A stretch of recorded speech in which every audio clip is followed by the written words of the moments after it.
Here with Eric Wofford How you doing? from the fair. How's it going? Good, you? I'm good right now. I'm just a little tongue-tied. It's all right. It's okay because the fair needs no introduction. Yeah, it's going to be Tuesday, March 29th, and opening day at 3 o'clock. So opening day is Dollar Day. Dollar Day, which is always the best.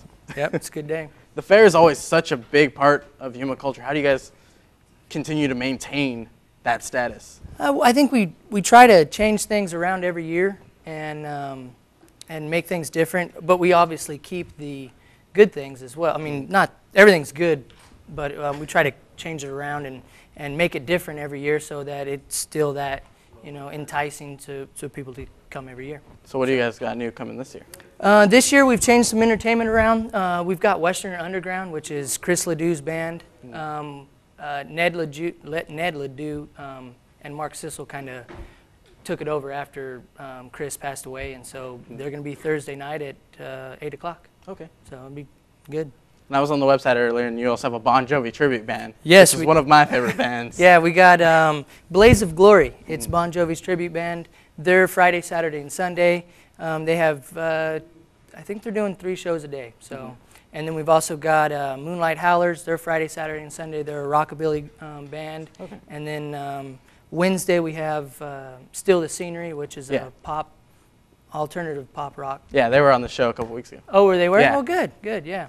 They were giving you some promotion too. Right on. Well, good. And so all these concerts, what times are they? Western Underground is 8 o'clock. The Bon Jovi tribute band, Blaze of Glory, they're daily. You can check our website, yumafair.com. It's got their listings. I think they have 3 shows a day. I'm not real. I think the first one starts at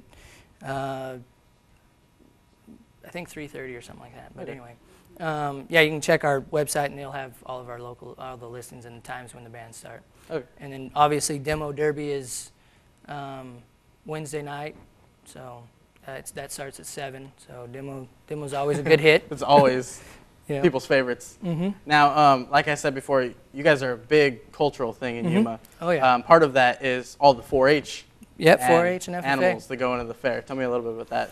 Yeah, we have a really good program. The 4-H and FFA the FFA advisors and as well as the 4-H leaders and community club leaders, they really do a great job of promoting 4-H in here, and it's really something that teaches the kids, the basics of, responsibility and that kind of thing. And we, in fact, I was in 4-H and FFA. I grew up here. I grew up in Yuma. I grew up raising animals and taking them to the fair. So, it's a really good deal. They, the way they promote it makes it probably one of, well, I'm kind of biased, but because I'm the fair manager, but I think that we have probably the best 4-H program and FFA program in the state. But so you said you've been through that program. Walk me through a little bit how these animals get to the fair, because it's not like you give them a week before and they show up. No, they actually get them. It all depends on the different species that they're bringing in.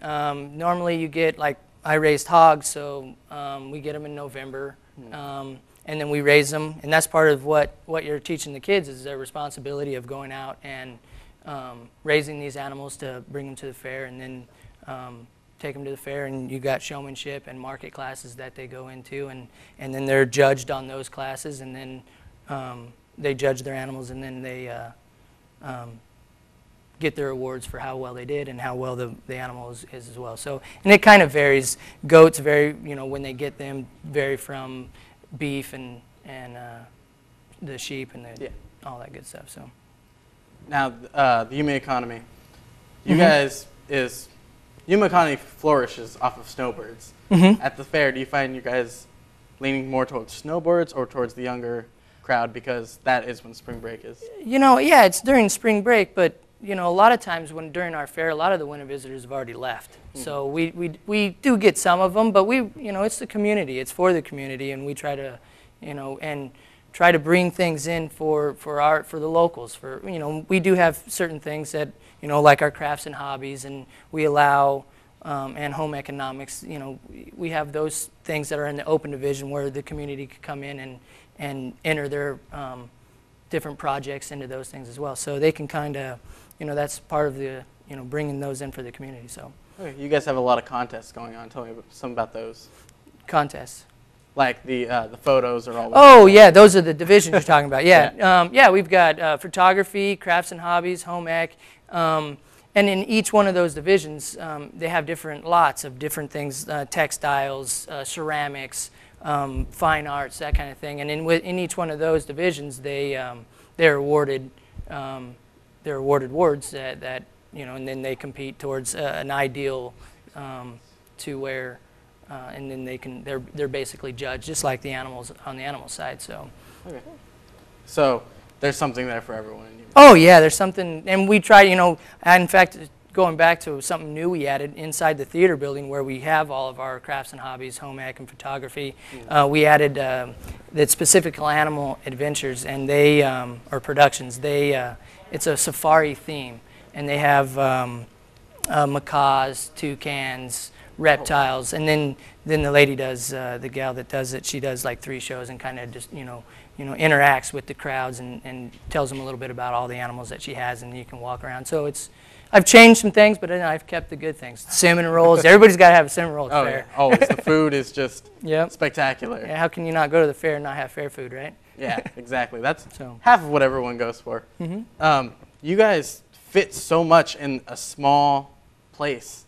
How do you coordinate all that? Is it hectic, or what kind of challenges are you finding? We're definitely hectic. It's one of those things where we lay the lot out, and within those certain, we can only put so much. So a lot of people, the way the rides fit, and Danny Brown's with Brown Amusement, he goes out and lays his lot out. So we're really busy, especially right now, trying to get all that into one small area. So there's challenging moments, but we work through it, and some of this stuff we've always kept in the same spot, so it's really not like it's different.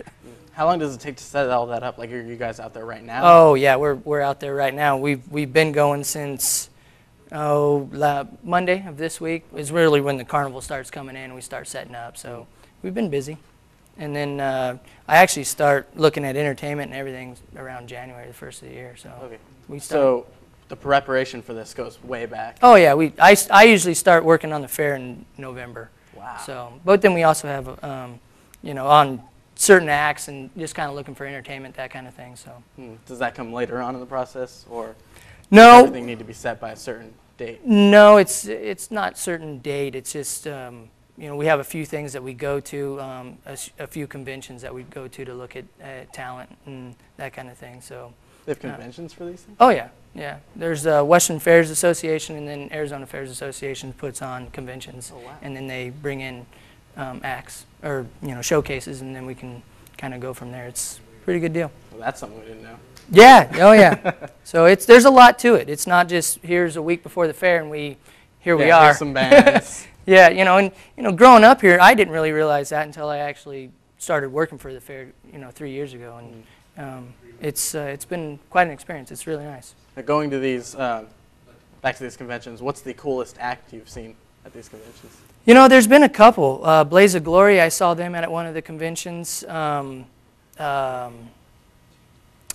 Doo-Wah Riders, I've seen them, and they're coming back, and they're always a big hit. They kind of have a following here in Yuma, and I've seen Western Underground. I've got with the guy that deals with Western Underground at one of the conventions, and then there's Blaze of Glory, and then Eric Dodge is another one I've seen that he's an up and coming guy. Is it all just bands, or is there's bands, trade shows, there's you name it, they got it. So it's pretty intense. All right, so what seems to be the thing that you're most excited for this year at the fair? Western Underground.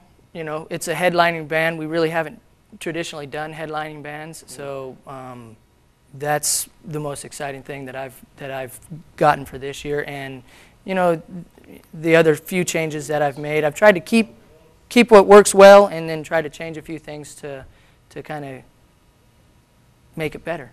Okay. So. Now, is there any last thing you want to say? Just a little promotion about the fair. Fair starts March 29th and ends April 3rd. Tuesday's Dollar Day. Wednesday night is demo night at 7 o'clock, and then we've got Western Underground at Thursday at 8 o'clock, and Friday, Saturday, and Sunday we got Blaze of Glory and the other guys. So. Okay, so bring your family, bring your kids. Oh yeah, come on out. Ticket booklets are how much? Pre-sale ride tickets are over.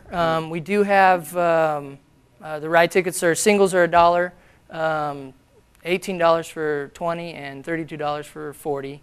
And admission prices is $5 for adults, $3 for kids, 6 through 12. Okay. 5 and under is free. Thank you for coming on. All right. Talk about the fair. Thank you much. Remember, if you want to see this and the other interview again, you can go to facebook.com/AWC Spotlight, or hey, just watch the show again.